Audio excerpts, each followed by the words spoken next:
अस्सलाम वालेकुम दोस्तों, तुसां देखदे पे हो यूट्यूब चैनल सराकी TV1। असां अज तुहानू थोड़ा जिहा थल दी सैर करैसूं ते थल दियां थोड़ियां झाई दिखासूं तुहानू। ये जनाब थल तितर होंदे न रखां च, ये तितर न जी। ये थल डेजर्ट जैको आखदे न। थल दे बहुत वड्डे वड्डे टिब्बे होंदे न ते जनाब टिब्बां ते जडन अरबी आंदे न ते इत्थां शिकार करदे न। ये थल दी जनाब एक सकाफत है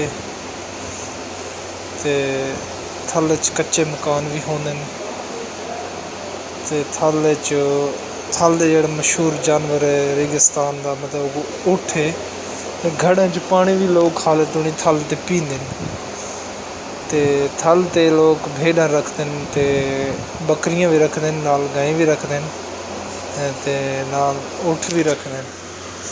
थल दे लोग बहुत मेहमान नवाज होंदे न, बहुत प्यार करन आह्ले होंदे न। थल जेह्ड़ा साढ़ा बहुत खूबसूरत इलाका है ते लोग रोटी जेह्ड़ी पकांदे न तंदूर ते पकांदे न, बड़ी चास आह्ली रोटी होंदी है।